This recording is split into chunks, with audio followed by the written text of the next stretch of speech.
आप लोग अपनी स्क्रीन के सामने एक फ़ोटो देख रहे हैं और मुझे लगता है कि आप सभी लोग इन्हें जानते भी होंगे। इनका नाम भी सुना होगा आपने। और जो आप लोग आरटीआई देखते हैं ना, राइट टू इन्फॉर्मेशन, सूचना का अधिकार, और जो लोकपाल आया हुआ है, ये इन्हीं की देन है।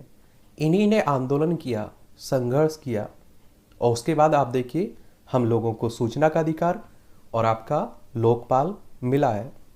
और लोकपाल की स्थापना के पहले ऐसा माना जा रहा था कि कोई जादू की छड़ी आएगी और हमारे देश में भ्रष्टाचार खत्म हो जाएगा।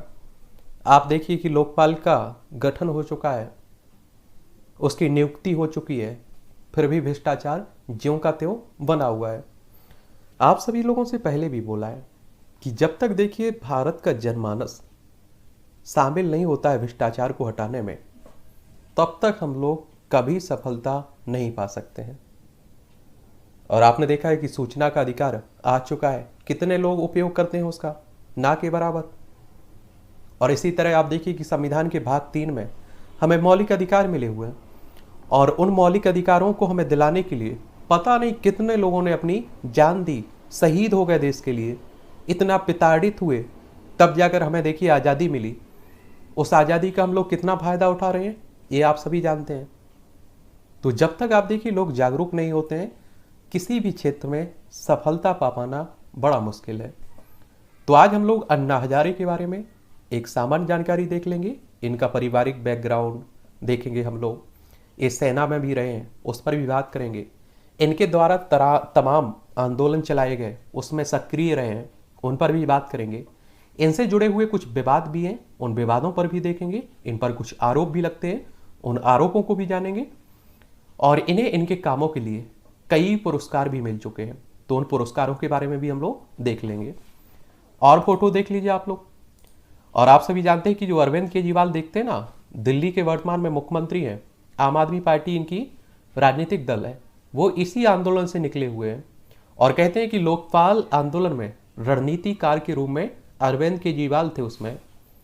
और यहाँ देखिए आप लोग, अन्ना हजारे, अरविंद केजरीवाल, मनीष सिसोदिया और किरण बेदी आपको दिखाई दे रही होंगी।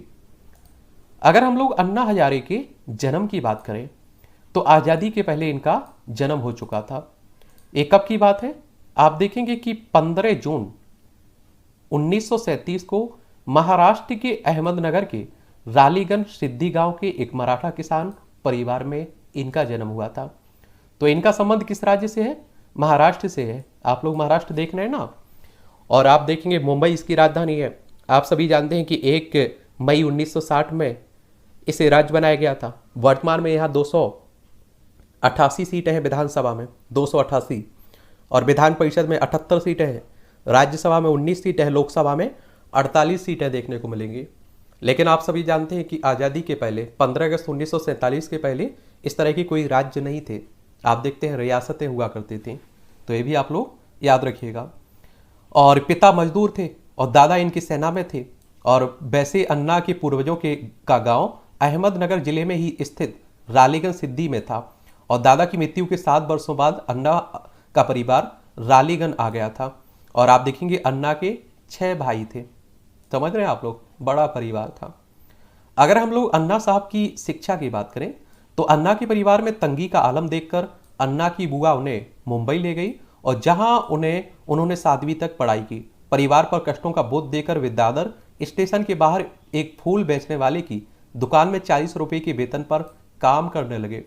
इसके बाद उन्होंने फूलों की अपनी दुकान खोल ली और अपने 2 भाइयों को भी रालीगंज से बुला लिया था उन्होंने। तो इनका शुरुआत से ही आप देखेंगे संघर्ष भरा जीवन रहा है। फिर आप देखेंगे स्वतंत्रीय सैनिक। तो 1962 में, जैसा कि आप सभी जानते हैं कि भारत चीन के बीच युद्ध होता है। आप लोग देख लीजिए चाइना को भी, देखिए हमारा प्यारा भारत है और ये चाइना है। लद्दाख हो, हिमाचल प्रदेश हो, उत्तराखंड हो, सिक्किम हो, अरुणाचल प्रदेश हो, इन सभी राज्यों की सीमा चाइना से लगती है।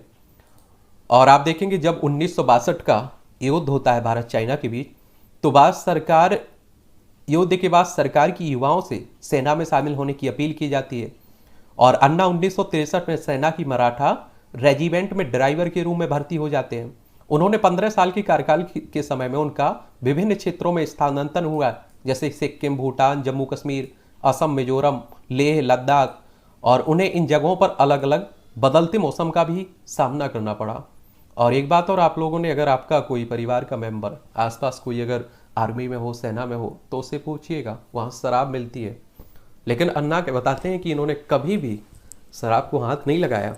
और आप सोचिए ऐसे स्थानों पर रहते हुए भी कि जहाँ आप देखिए शराब के बिना काम भी नहीं चल सकता है। ठंड का क्षेत्र देख लीजिए। अन्ना हजारे अपने जीवन से हताश हो गए थे और मानवीय जीवन के अस्तित्व को देखकर आश्चर्यचकित हो गए थे। और उनका दिमाग हमेशा ये सोचने में लगा रहता कि वो इन छोटे छोटे प्रश्नों के उत्तर कैसे ढूंढे। आखिर में उनकी हताशा इस कदर बढ़ गई कि एक समय भी आत्महत्या भी करने के लिए राजी हो गए थे। और ऐसा करते वक्त उन्होंने एक 2 पेज का निबंध भी लिखा था, और कि क्यों वे अब जीना नहीं चाहते हैं। अचानक उनमें एक प्रेरणा आई, और वह बहुत ही छोटी घटना से आई थी। और ये प्रेरणा आप देखेंगे उन्हें दिल्ली रेलवे स्टेशन के बुक स्टॉल से आई थी। वहाँ रखी स्वामी विवेकानंद की किताब को खरीद लिया। और आपके पास अगर टाइम है तो महात्मा गांधी की आत्मकथा हो गई, या फिर आप देखिए विवेकानंद साहब की किताब हो गई। इन महापुरुषों की किताबें आप लोग जरूर पढ़ा करिएगा, बहुत कुछ सीखने को आपको मिलेगा। इन्होंने विवेकानंद साहब की किताब खरीद ली, और बुक के कवर पर छपे स्वामी विवेकानंद की फोटो से उन्हें प्रेरणा मिली। और जैसे ही उन्होंने स्वामी विवेकानंद की किताब call to the youth for nation को पढ़ना शुरू किया, तो उन्हें उनके सारे प्रश्नों के उत्तर मिल चुके थे। और रालीगढ़ सिद्धि के विकास में योगदान भी रहा है इनका। सेना से अवकाश प्राप्त करने के बाद अन्ना हजारे अपने गांव रालीगढ़ सिद्धि वापस आ जाते हैं। और उन्होंने देखा कि गरीबी अभाव व्याप्त था यहाँ, और पर्यावरणीय गिरावट और चट्टानी जमीन के कारण खेती करनी बेहद कठिन थी। और गांव की अर्थव्यवस्था अवैध उत्पादन और शराब की बिक्री पर निर्भर हो गई थी, और शिक्षा और रोजगार के अवसर नहीं थे यहाँ। और अन्ना ने गांव को पुनर्स्थापित करने के लिए सबसे श्रमदान की अपील की, और बाद में युवाओं ने मिलकर तरुण मंडल नामक संगठन बनाया और सामाजिक कार्यों में जुट गए। गांव के युवा समूह के संगठन ने गांव में सिगरेट, तंबाकू, शराब और बीड़ी की बिक्री पर रोक लगाने का निर्णय लिया, और इसका कड़ाई से पालन किया गया। और अब रालोगढ़ में ये सब नहीं बेची जाती है। और इसके अलावा रालीगढ़ में गांव में इनके द्वारा किए गए कार्य इस प्रकार हैं। यहाँ आप देखिए, एक तो आपकी अनाज बैंक 1980 में अन्ना हजारे ने सूखे या फसल बर्बाद होने की स्थिति में किसानों को खाद्य सुरक्षा प्रदान करने के उद्देश्य से मंदिर में अनाज बैंक की शुरुआत की थी, जिस वजह से अनाज के संकट से निपटा जा सकता था। तो ये भी अच्छा काम था इनका। वाटरशेड विकास कार्यक्रम रालीगढ़ तलहटी में स्थित है, और इसलिए अन्ना ने पानी को रोकने के लिए वाटरशेड तटबंध का निर्माण कार्य ग्रामीणों को समझाकर उनके साथ मिलकर सिंचाई में सुधार करने के लिए किया था। और जिस वजह से पानी की समस्या खत्म हो गई थी, और साथ ही जिन फसलों, जैसे कि आप देखेंगे कि गन्ना हो गया, कि खेती में पानी की जरूरत ज़्यादा होती है, ऐसी फसलों की खेती को प्रतिबंधित कर दिया गया था। और दालों, तिलहन इत्यादि जिसमें कम पानी की आवश्यकता होती, वैसी फसलों की खेती को प्रोत्साहन किया गया था, और किसानों को इसका खूब फायदा हुआ और उनकी आमदनी भी बढ़ी। और जब अन्ना 1975 में रालीगढ़ आए थे, तब केवल 70 एकड़ जमीन पर सिंचाई कार्य होते थे। लेकिन बाद में आप देखेंगे 1975 के बाद में, इनके आने के बाद में 2500 एकड़ तक बढ़ गई थी ये सिंचाई। तो आप सोचिए 70 एकड़ और कहाँ 2500 एकड़। तो यहाँ भी इनका योगदान रहा है। शिक्षा की बात कर लीजिए। रालीगढ़ में एक प्राथमिक स्कूल था, और उच्च शिक्षा हासिल करने के लिए लड़कों को सिरूर और पारनेर के पास शहरों में ले जाया जाता था, लेकिन लड़कियों की शिक्षा प्राथमिक स्कूल तक ही सीमित कर दी जाती थी। और अन्ना ने शिक्षा स्तर को बढ़ाने के लिए 1979 में एक प्री स्कूल और हाई स्कूल की शुरुआत की थी। और आप सभी जानते हैं कि आज भी आप देखिए कि लड़कियों के साथ कितना भेदभाव किया जाता है। लड़के को बाहर पढ़ाने के लिए भेज दिया जाता है, लड़कियों को घर में ही रहने दिया जाता है। तो उस समय तो आप सोचिए।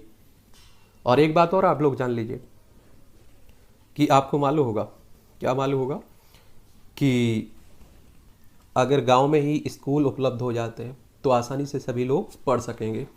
तो शिक्षा के क्षेत्र में भी इनका योगदान रहा है अन्ना हजारे का, तो इस पर भी याद रखिएगा। देखिए, एक छुआछूत होता था, अस्पृश्यता को दूर करने में भी इनका योगदान देखा जाता है। और आप सभी लोगों ने संविधान का भाग 3 अनुच्छेद 17 आप लोगों ने पढ़ा होगा। अस्पृश्यता के अंत की बात की गई है, छुआछूत खत्म करने की बात की गई। उसमें अन्ना के नैतिक नेतृत्व ने से प्रेरित होकर रालीगढ़ के ग्रामीणों ने जाति के भेदभाव को दूर करने का प्रयास करते हुए उच्च जाति के ग्रामीणों ने दलित जाति के घरों के निर्माण कार्य में श्रम योगदान देकर उनके कर्ज को चुकाने में मदद की है। और आज़ादी के पहले और आज भी आप देखें कई जगह आप लोगों को ये भेदभाव अभी भी देखने को मिलता है। तो इस क्षेत्र में भी कदम इन्होंने रखा। ग्राम सभा, ग्रामीण विकास में गांधीवादी विचार। ग्राम सभा भारत के गांव में सामूहिक निर्णय लेने के लिए एक महत्वपूर्ण लोकतांत्रिक संस्थान के रूप में जाना जाता है। अन्ना ने ग्राम सभा में संशोधन के लिए 1998 और सन 2006 के बीच अभियान चलाया, जिससे राज्य सरकार को दबाव की वजह से मानना पड़ा और जिसके तहत गांव में विकास कार्यों पर व्यय के लिए ग्राम सभा की स्वीकृति प्राप्त करना अनिवार्य हो गया। और एक बात आप लोगों को बता देता हूँ, अगर आप सोचिए कि गांधी कुछ समय तक और जिंदा रह पाते तो आप सोचिए कि जब संविधान आपका लागू हो रहा था, आप देखिए 26 नवंबर 1949 को कुछ प्रावधान लागू हो चुके थे और 26 जनवरी 1950 को पूरी तरह से संविधान आपका लागू हो चुका था। तभी आपकी पंचायतों को संविधान में जगह मिल जाती, जो आप देखते हैं कि 73-74वें संविधान संशोधन के द्वारा संविधान में उन्हें जगह दी जाती है। लेकिन आप देखते हैं कि 1948 में ही गांधी जी की हत्या कर दी गई थी। महाराष्ट्र में भ्रष्टाचार विरोध प्रदर्शन। 1991 में अन्ना हजारे ने भ्रष्टाचार के विरुद्ध जन आंदोलन की शुरुआत की और उन्होंने इसी वर्ष 40 वन अधिकारियों और लकड़ी के व्यापारियों के बीच मिली भगत के खिलाफ विरोध किया था और जिसके परिणाम स्वरूप इन अधिकारियों का स्थानांतरण और निलंबन हुआ था। और 4 नवंबर 1997 को घोलप ने भ्रष्टाचार के आरोप के लिए अन्ना के खिलाफ मानहानि का मुकदमा भी दायर किया था और उन्हें अप्रैल 1998 में गिरफ्तार कर लिया गया था। बचाव के लिए साक्ष्य न होने की स्थिति में मुंबई के मेट्रोपॉलिटन कोर्ट द्वारा 3 महीने की सजा दी गई थी और जिसके फलस्वरूप उन्हें यरवदा जेल में कैद रहना पड़ा था। बाद में सार्वजनिक विरोध के कारण सरकार को रिहाई का आदेश देना पड़ा था। इसके बाद आप देखेंगे घोलप ने 1999 में मंत्रिमंडल से इस्तीफा दे दिया था और मई 1999 में हजारे ने बिजली घर की खरीद में भ्रष्टाचार का विरोध भी किया था। तो आप देखिए जेल जाने के बाद भी, आप समझ रहे हैं, इतना सब होने के बाद भी अन्ना साहब कभी झुके नहीं। 2003 में कांग्रेस एनसीपी सरकार के 4 राकापा के मंत्रियों के खिलाफ अन्ना ने आरोप लगाया था कि उसके बाद तत्कालीन मुख्यमंत्री सुशील कुमार शिंदे ने एक उप आयोग का गठन किया था और जिसमें न्यायमूर्ति पीवी सावंत की अध्यक्षता में उनके आरोपों की जांच हुई थी, जिसकी रिपोर्ट में नवाब मलिक, सुरदेदा जैन और पदम सिंह पाटिल को दोषी पाया गया था और जिसके बाद जैन और मलिक ने मंत्रिमंडल पद से इस्तीफा दे दिया था और इस तरह अन्ना भ्रष्टाचार के विरोध में हमेशा लड़ते रहे। और आगे देखेंगे सूचना का अधिकार। सन 2000 के दशक में अन्ना ने महाराष्ट्र राज्य में एक आंदोलन का नेतृत्व किया था और जिस वजह से राज्य सरकार ने एक संशोधित अधिनियम सूचना का अधिकार लागू किया था और 2005 में भारत के राष्ट्रपति की मंजूरी के बाद केंद्र सरकार द्वारा अधिनियमित सूचना के अधिकार अधिनियम को दस्तावेज के रूप में मान लिया गया और इस अधिनियम में संशोधन के खिलाफ अन्ना ने अनशन भी किया था और जिसको सरकार को मानना पड़ा था। और आप अभी देखेंगे कि जो सरपंच आप देखिए, जो नेता हो, अधिकारी हो, आप उसके पीछे भागते फिरते ना, एक बार आप लोग सूचना के अधिकार का उपयोग करके देखिए, वो आपके पीछे भागते फिरेगा। तो ये है ताकत सूचना के अधिकार का। लोकपाल बिल। सन 2011 में हजारे ने भारतीय संसद में पारित भ्रष्टाचार विरोधी लोकपाल विधेयक के लिए सत्याग्रह आंदोलन में भाग लिया और जन आंदोलन विधेयक को सर्वोच्च न्यायालय के पूर्व न्यायाधीश न्यायमूर्ति एन संतोष हेगड़े और कर्नाटक के लोकायुक्त प्रशांत भूषण और एक सामाजिक कार्यकर्ता अरविंद केजरीवाल द्वारा तैयार किया गया था। और आप देखिए सर्वोच्च अदालत की बात होती है तो सुप्रीम कोर्ट की बात हो रही है और आप सभी जानते हैं कि 28 जनवरी 1950 में इसकी स्थापना हो चुकी थी। और आप देखेंगे कि ये संवैधानिक संस्था है। संविधान का अनुच्छेद 124 आप लोग पढ़ते होंगे, उसमें सुप्रीम कोर्ट की स्थापना की बात की गई है। 5 अप्रैल 2011 को अन्ना ने सरकार से इस बिल को जारी करने की मांग के साथ दिल्ली के जंतर मंतर पर अनिश्चित भूख हड़ताल को शुरू कर दिया था और तत्कालीन प्रधानमंत्री मनमोहन सिंह ने उनकी मांग को खारिज कर दिया था। और इस आंदोलन को कई लोगों ने समर्थन दिया था, जैसे मेघा पाटेकर, अरविंद केजरीवाल, किरण बेदी, जयप्रकाश नारायण, कपिल देव, श्री रविशंकर, स्वामी रामदेव सहित मीडिया का भी काफी समर्थन मिला था।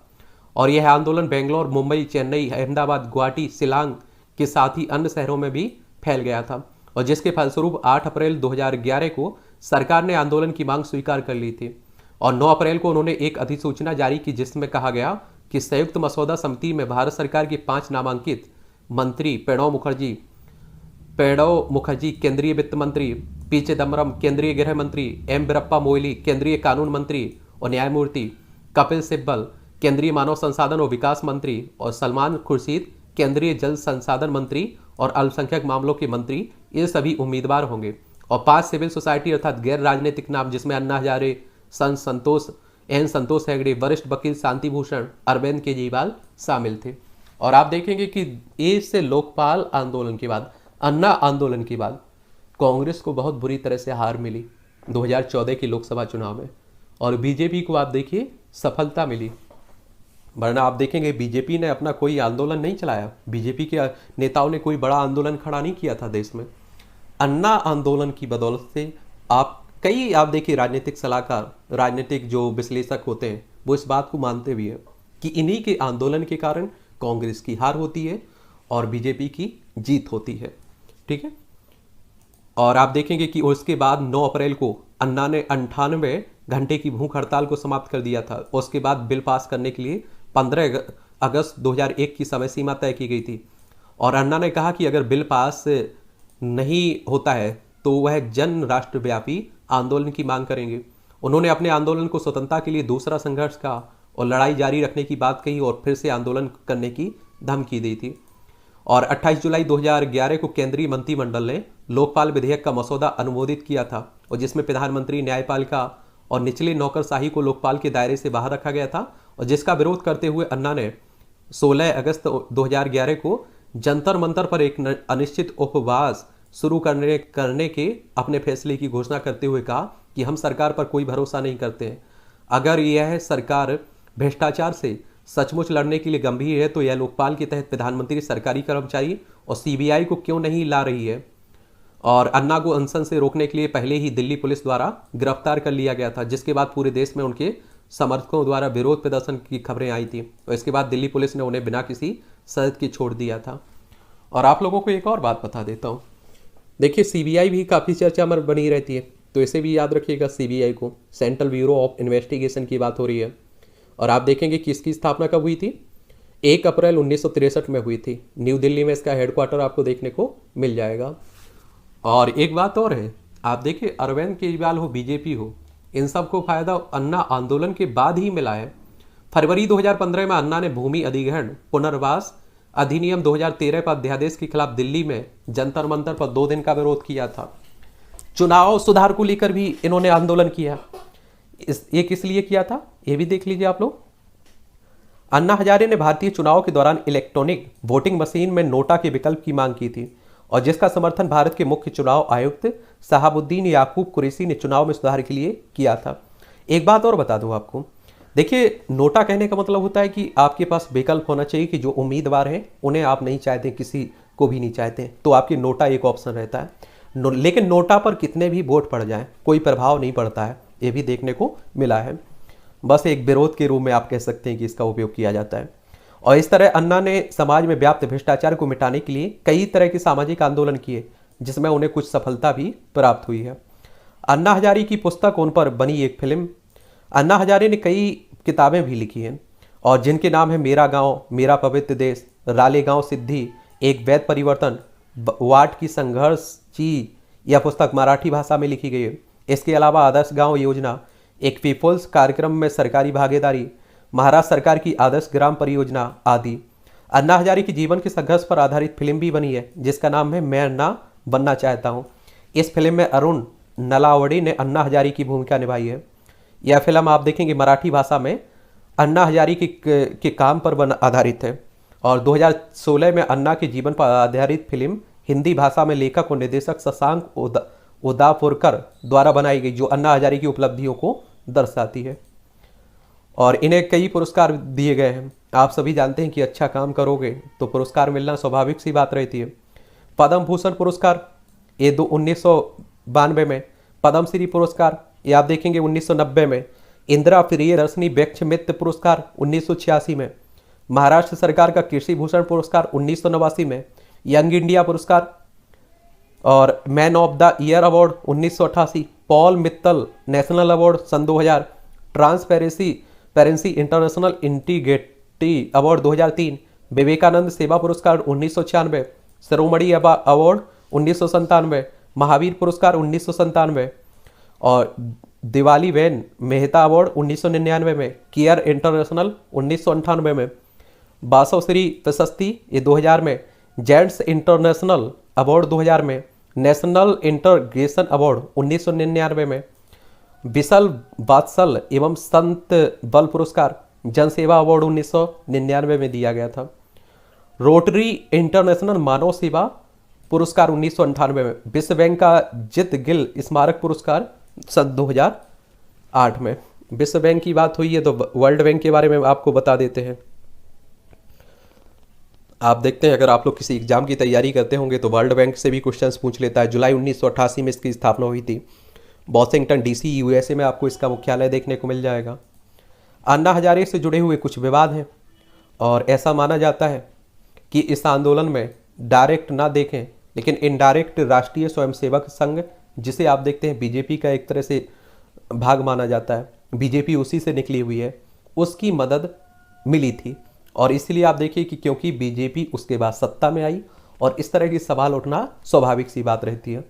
भारतीय राष्ट्रीय कांग्रेस के एक वरिष्ठ नेता दिग्विजय सिंह ने अन्ना हजारे पर राष्ट्रीय स्वयंसेवक संघ के एजेंट होने का आरोप लगाते हुए कहा कि 2011 में जो भ्रष्टाचार विरोधी आंदोलन अभियान भारत में उन्होंने चलाया, उस पूरे अभियान की योजना आरएसएस द्वारा की गई थी। आरएसएस की बात होती है तो राष्ट्रीय स्वयंसेवक संघ की बात हो रही है।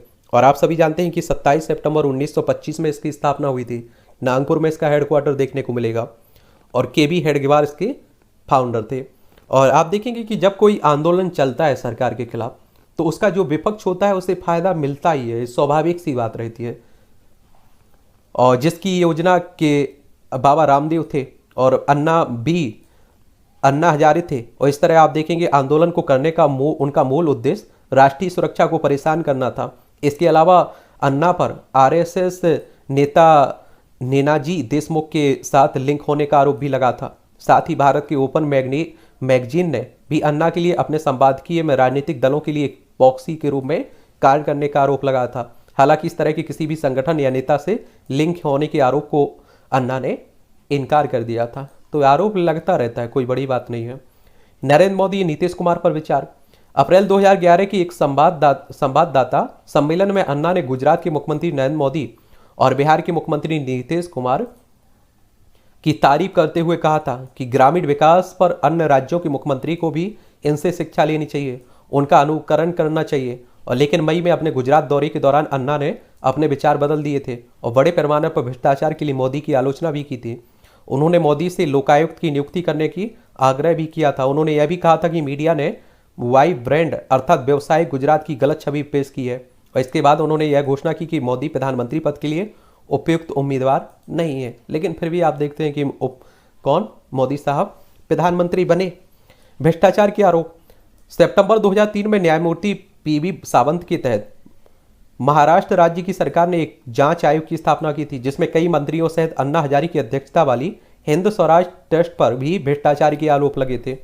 आयोग ने 22 फरवरी 2005 को अपनी जांच रिपोर्ट सौंपी, जिसमें ट्रस्ट पर भ्रष्ट रूप से अन्ना के जन्मदिन समारोह के लिए पैसे लेने का आरोप भी लगा था। और दलित विरोधी और लोकतंत्र विरोधी होने का आरोप भी लगता रहता है अन्ना पर। रामचंद्र गुहा द्वारा कोलकाता टेलीग्राफ में लिखे एक लेख में कहा गया कि पर्यावरण पत्रकार मुकुल शर्मा ने दावा किया है कि अन्ना ने शाकाहारी आहार अपनाने के लिए रालेगढ़ सिद्धि के दलित परिवारों को मजबूर किया है। और साथ ही यह भी पाया गया कि पिछले 2 दशकों से गांव में कोई पंचायती चुनाव नहीं हुआ है। हजारे के निर्देशों पर राज्य और राष्ट्रीय चुनाव के दौरान भी कोई चुनाव प्रचार नहीं किया गया था। वहां मुस्लिम विरोधी होने पर का आरोप भी इन पर लगता रहता है। 22 अगस्त 2011 को लेखक अभिनेता अरुंधति रॉय ने अन्ना हजारे को गैर सेकुलर होने का आरोप एक समाचार पत्र में लगाया था। और हजारे पर जामा मस्जिद के मुसलमान बुखारी द्वारा भी मुसलमानों के खिलाफ काम करने का आरोप लगाया गया था। हजारे की हत्या की साजिश भी हुई थी। देख लीजिए, अब आप लोग सरकार के खिलाफ बोलेंगे तो इतना आसान थोड़ी है। आप देखिए कि अन्ना हजारे ने महाराष्ट्र के सहकारी कारखानों में भ्रष्टाचार का पर्दाफाश किया और जिसमें संसद सदस्य डॉक्टर पदम सिंह बाजीराव पाटिल के साथ ही कई बड़े नेता भी शामिल थे। और उसके बाद इनके द्वारा अन्ना को मारने के लिए सुपारी दी गई थी। हालांकि बाद में कातिल पकड़ा गया था, उसने ही नेताओं के नाम पर खुलासा भी किया था। इसके बाद अन्ना ने पाटिल के खिलाफ अलग से प्राथमिकी भी दर्ज कराई थी और इस पर फैसला अभी भी कोर्ट में लंबित है। और इसके बाद आप देखिए कि अन्ना को Z+ सुरक्षा भी प्रदान की गई थी। और हमारे देश में न्याय व्यवस्था पर इसीलिए तो प्रश्न चिन्ह खड़ा होता रहता है कि लंबे समय तक आप देखिए पेंडिंग में केस पड़े रहते हैं। तो ये कहानी है अन्ना आंदोलन की। और अभी आपने देखा होगा कि अरविंद केजरीवाल पर इन्होंने एक चिट्ठी लिखी है शराब नीति को लेकर, घोटाले को लेकर, और कहा है कि मैं दुखी हूँ क्योंकि उनके शिष्य हैं अरविंद केजरीवाल। और आप देखिए आम आदमी पार्टी की तरफ से, आम आदमी पार्टी की स्थापना आपको बता दूं कब हुई थी, 2012 में, अन्ना आंदोलन के बाद, ठीक है। और अरविंद केजरीवाल को काफ़ी सफलता भी मिली है। और अभी भी आप देखिए ईमानदारी का एक तमगा अभी भी लगा हुआ है उन पर बाकी नेताओं की तुलना में। तो आम आदमी पार्टी ये आरोप लगा रही है कि ये बीजेपी अन्ना का उपयोग कर रही है और उनकी बातें कह रही है एक तरह से। तो चलिए एक चलता रहेगा। और बताइए आप लोग, किसी के बारे में बात करनी हो, किसी के बारे में जानने की दिलचस्पी हो आपकी, तो उसका नाम आप लोग बता सकते हैं, उस पर भी हम लोग बात कर लेंगे, ठीक है।